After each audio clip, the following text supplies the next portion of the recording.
Alright, so I'm going to quickly try to go over some stuff. The main thing I did since last time are these rotating actors. So you can see, it's kind of hard to see. I think I might fill in the heads of the stickman, but I'm not sure. But in any case, when I have like the real character sprites, it might be a bit easier to see. But in any case, I think it looks kind of cool how it's like, looks a little bit 3D. Maybe nah, it's fine. I have like a zoom range that's causing it to zoom in and out, but I guess it's fine. But yeah, one cool thing about the rotating enemies is it gives you a chance to see the different speeds of the characters.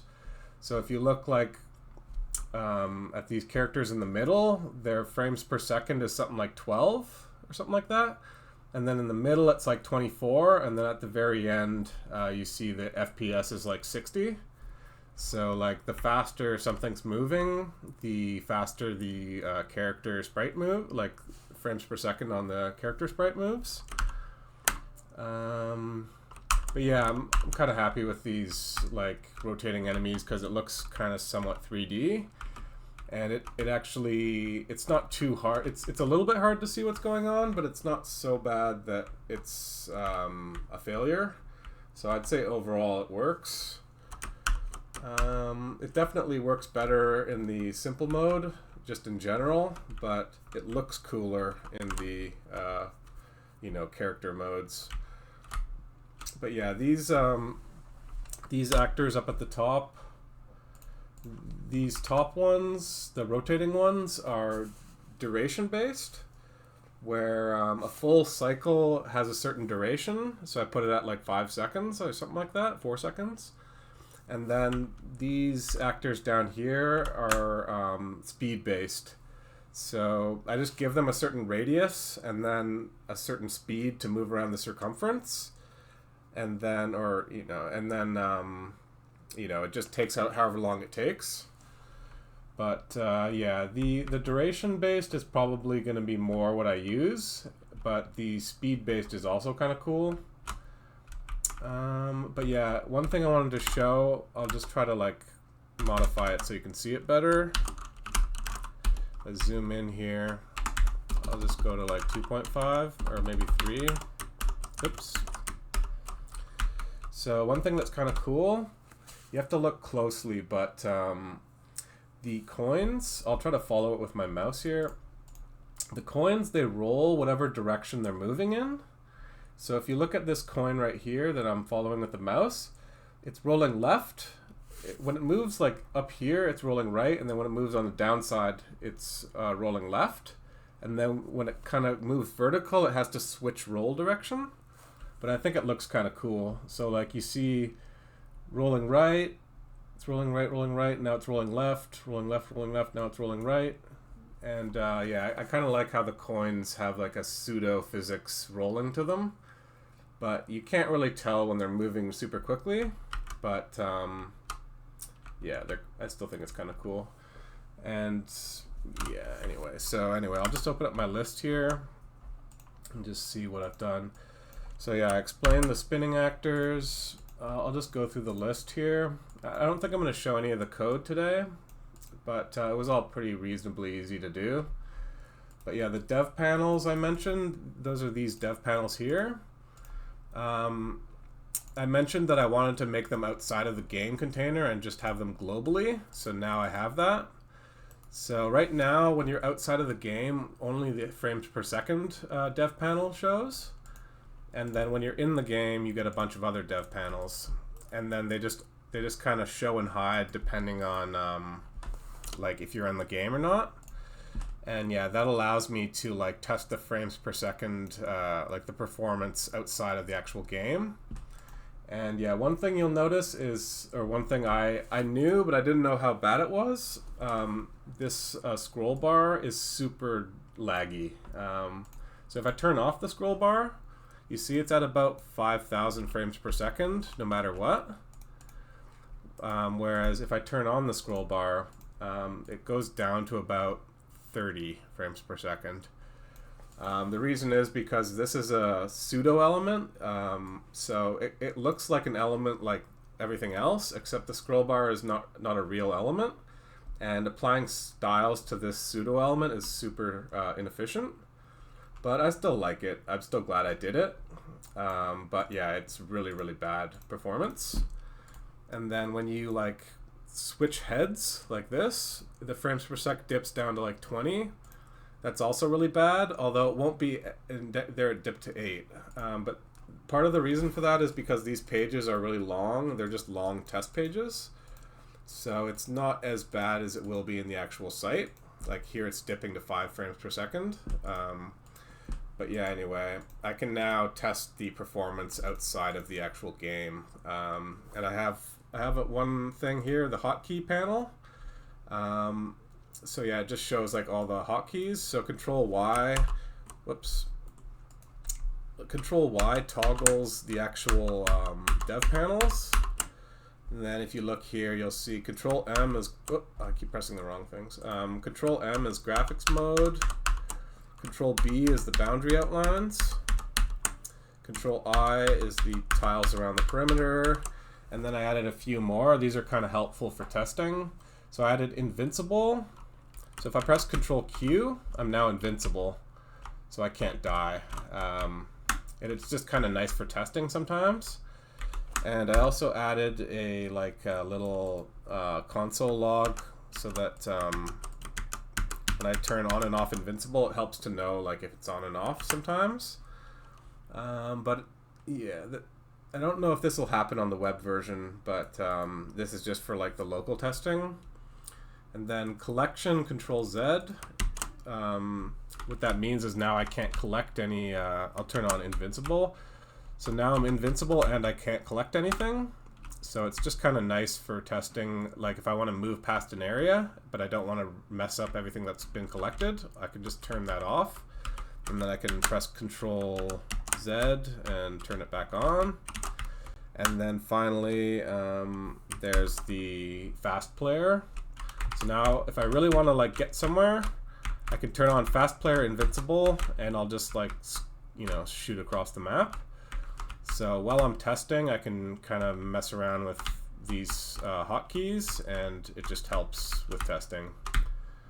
And you'll also notice that the faster, I already mentioned this, but the faster anything's moving, the faster the sprite moves. So you see the player right here is at like 40 FPS. And I think in stick mode, it's like 60 FPS. But then when I turn off fast mode, it goes back to normal. See, fast, slow, fast, slow. So right now there are 3 speeds. There's the normal, there's the fast, like for animation speeds, and then when I'm carving, I move extra slow. So that's like the slow speed.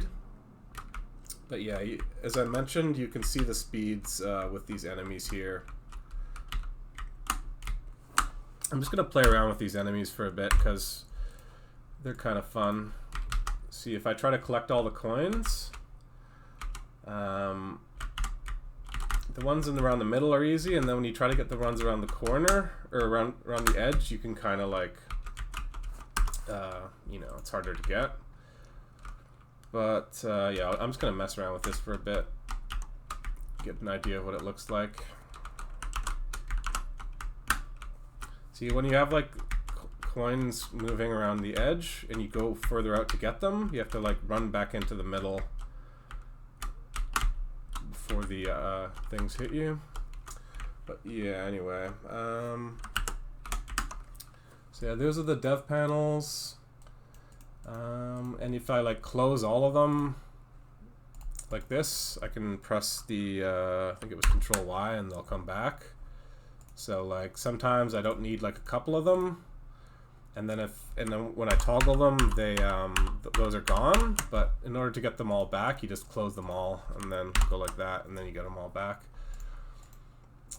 This one doesn't actually do anything yet, but sometimes you need like miscellaneous stuff, so I just have this ready in case I need it.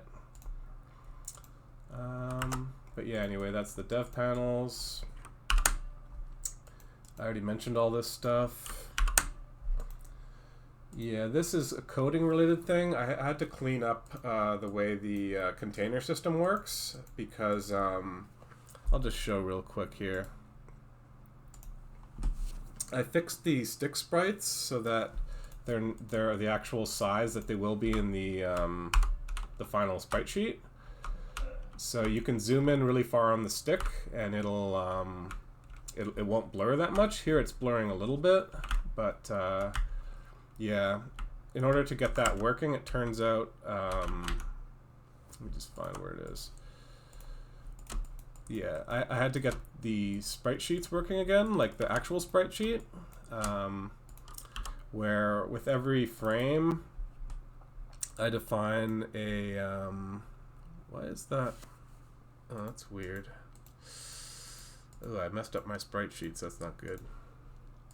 I'm gonna have to go to my backup and fix that. Yeah, there's supposed to be a bunch of guidelines and stuff showing the maximum size, but yeah, right now it just shows the minimum size of each frame, but there's supposed to be like a big rectangle right here showing the maximum size that I can possibly take up. But anyway, I had to cut out each frame and arrange them in a sprite sheet, and when I did that, it turns out my container system was kind of messed up with animated sprites, so I had to like fix my container system. But yeah, right now all these sprites are roughly the same size, so you wouldn't really need to like cut them out like this. But in the future, when there's like, for example, if the stickman like falls down, it's like mostly horizontal at one point and mostly vertical at another point. So if you had the same shape of sprite every time, it would be like way too big, and then you'd have like all kinds of blank space in the sprite sheet. But yeah, I think I explained this in a previous video, so I won't. Oh, here's the things. Yeah, so the red square is the full maximum size that the sprite can take up. Like it could be jumping up here, or it could be falling down and his arms hanging down here, or it could be like falling to the right or to the left or whatever. So I give it the maximum amount of size it'll need, and then I cut out the minimum amount of size it's actually using, and that helps like arrange it into a sprite sheet without wasting space. And then this yellow line here is the baseline, where the depth is considered like, if I turn on invincibility here, whoops, Q, if you look at like, and I'll also turn on, let me just see here. Okay, now I can't collect and I'm invincible. So if you look at like these coins, you see it's like below my feet, and then all of a sudden my feet are above it. It's because of this line here. It's defining where the ground is, essentially. So now I have the ground like precisely defined so that it'll always, and also change mode, it might be easier to see. So you can like always make sure that things change layer in the proper spot.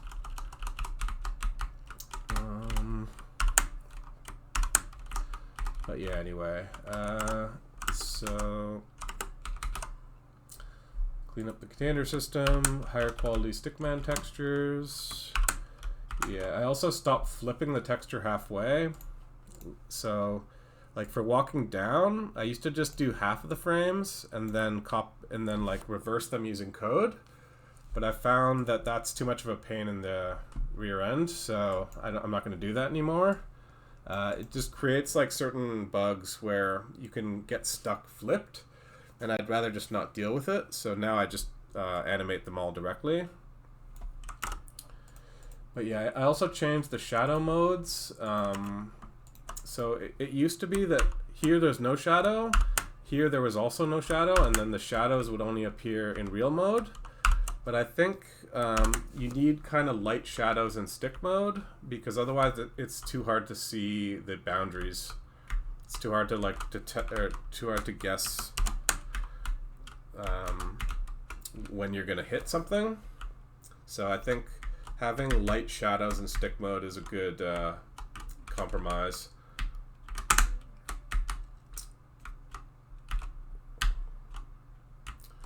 I have to add like enemies along the top and the bottom here, because otherwise you could just kind of like go into the corner and you wouldn't get hit. And I don't want the moving enemies or any enemies to overlap the wall, so that's why I have those enemies there. Yeah, that's basically everything actually. I'm gonna do the, what's it called, getting hurt, where you can like walk into an enemy and then it'll play like a punch animation like this or like that, and then you'll fall back and like get bounced around and you'll drop some coins and stuff. So that's gonna be like a major task that I'm gonna do next. But yeah, I was just getting some of like the easier stuff out of the way. And then I guess I'll also explain some of the game design choices that I've decided on, which are different than the original game, World's Hardest game. So the main difference that you can already notice is like, if I collect coins and then I get hit, the coins spew out randomly. And one problem with that, or it's not really a problem, but one difference with that is, for example, right here, if I were to get a bunch of coins and then get hit, some of the coins end up like inside of those enemies there. I'll try to do it again. So you can end up with coins in spots where they can no longer be collected. So like in those green enemies, like there's one right there that I can't really get. But yeah, what I decided with the coins are going to be optional, and you can use them in these little shops. So in the original World's Hardest game, you had to collect every coin, and also in World's Hardest game 1, 2, 3, and 4, you had to collect every coin before you can finish the level. But I think having forcing you to collect every coin doesn't work with the spewing. When you get killed and they spew out, it doesn't work together. And also it's kind of not as fun when you're forced to get every single one. I'd rather have it be optional and have like there's certain advantages to collecting more coins, but that you're not forced to. So the coins, you're just going to collect them in order to spend money at a store. And between levels, if I don't spend any of my coins on the first level, I'm going to maintain those same coins carrying over to the next level. So there'll be a certain amount of strategy in like saving your money. And then the coins can be used to buy hearts, potions, extra lives, max HP, and keys.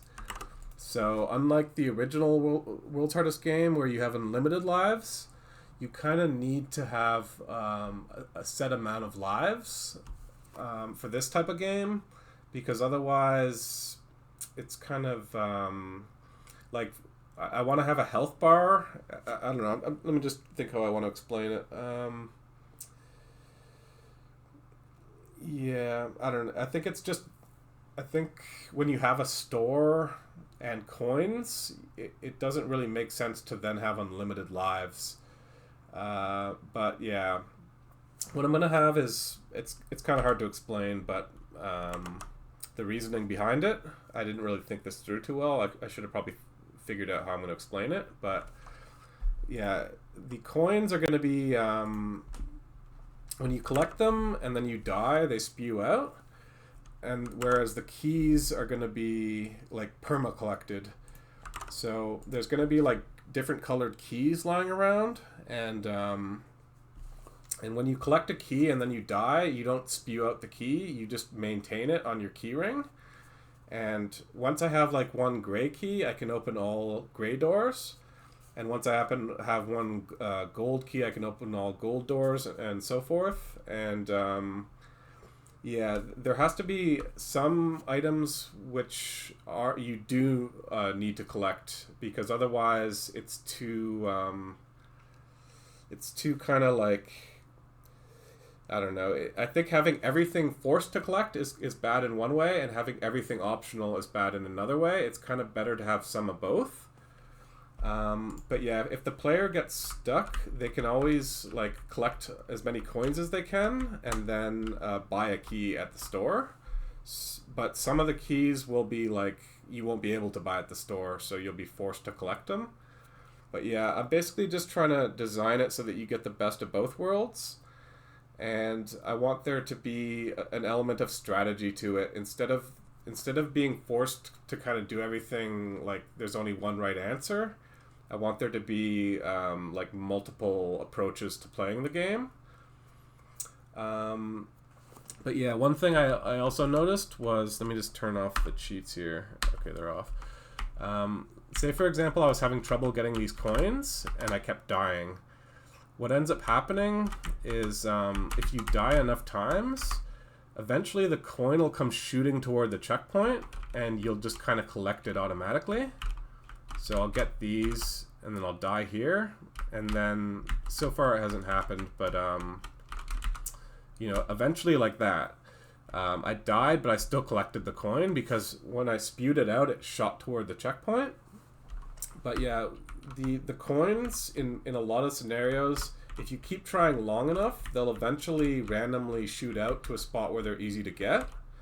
So I think that kind of works well because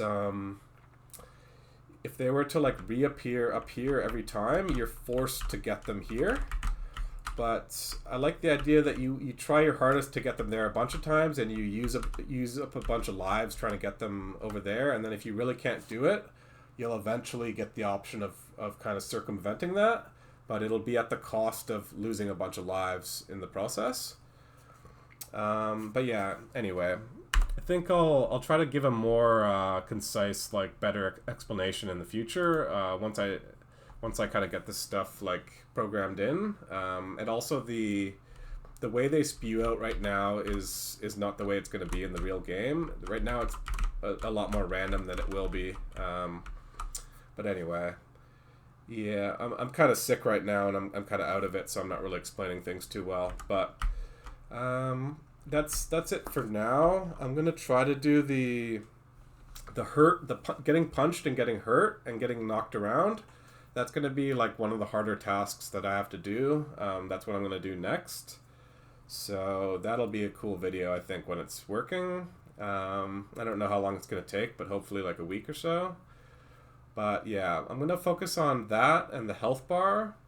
And yeah, that'll be a pretty big change from the original World's Hardest Game. So that'll be kind of cool. And then in the future, I'll add in more enemy types and stuff. But anyway, that's it for now.